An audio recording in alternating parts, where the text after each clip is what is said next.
వాళ్ళ ఇళ్ళల్లో ఉండే కోడళ్ళకేమో నైట్ ప్యాంట్ కూడా వేసుకోవద్దని రిస్ట్రిక్షన్స్ పెడతారు పెళ్ళి కాగానే. వాళ్ళ కూతుర్లు మాత్రం ఇష్టారాజ్యంగా తిరగచ్చు. వాళ్ళ కూతుర్ల గురించి వీళ్ళు మైక్ల ముందుకు వచ్చి మాట్లాడతారు, వాడు ఎలా అంటాడు, వీడు ఎలా అంటాడు అని. ఆయన చెప్పింది మీ కూతుర్ల గురించో మీ కోడళ్ళ గురించో కొందరు యాంకర్ల గురించో చెప్పలేదు.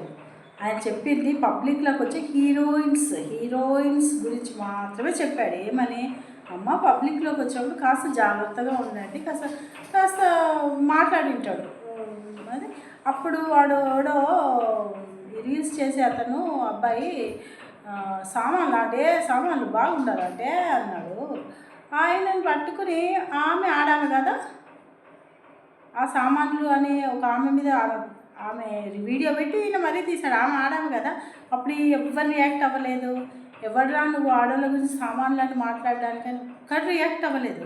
కానీ ఇప్పుడు శివాజీ గారి మీదకి అందరు గొంతులు వేసినాయి. సామాన్లు అనడం మాత్రం అన్పార్లమెంటరీ వర్డ్ అంట.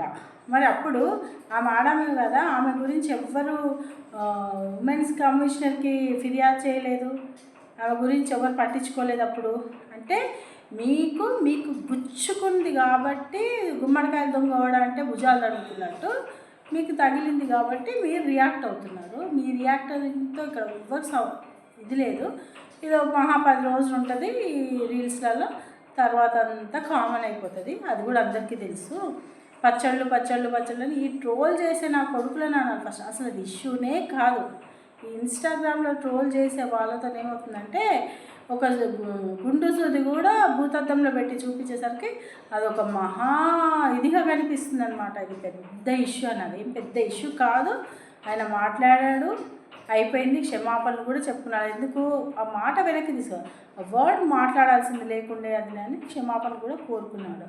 అంతటితో అయిపోయింది. నాకు వీళ్ళు మైక్ల మీదకి వచ్చి నువ్వెవడరా అనడానికి, నువ్వెవడరా అంటే మీరు అనట్లేదు. మీరు మీ పిల్లల్ని హద్దుల్లో పెట్టుకుని మీ పెళ్ళాలని హద్దుల్లో పెట్టుకుని ఉంటే ఆయనకు అనాల్సిన అవసరం వచ్చేది కాదు. మీకేమో ఇంటికి వచ్చిన కోడలు నిండా కప్పుకొని తిరగాలి, కడుపులో పుట్టిన కూతురు విప్పుకొని తిరగాలి. అర్థమైందా? అది మానుకోండి. ఫస్ట్ హీరోయిన్స్ వాళ్ళతో బట్టలిప్పి డ్యాన్సులు చేయాలి, బట్టలు లేకుండా డ్యాన్సులు చేయాలి, అది నచ్చుతుంది వాళ్ళకి. వాళ్ళ కూతుర్లు మాత్రము హీరోయిన్స్ అవ్వద్దు. హీరోయిన్స్ అవుతే ఎందుకంటే పక్కవాడు వీళ్ళు ఎలా హీరోయిన్స్ని మిస్బిహేవ్ చేశారో వాళ్ళు కూడా చేస్తారని భయం. కొందరికైతే ఆ భయం కూడా లేదనుకోండి, విచ్చలవిడిగా సినిమాలు చేసుకోండి అమ్మా అని వదిలేస్తున్నారు. అది వేరే విషయం అనుకోండి. అది వాళ్ళ వ్యక్తిగతం జోలికి వెళ్ళలేదు ఆయన. పద్ధతిగా డ్రెస్ వేసుకోండి అమ్మా అని చెప్పాడు అంతే. అది నచ్చట్లేదు మన వాళ్ళకి, రచ్చ చేసుకుంటున్నారు.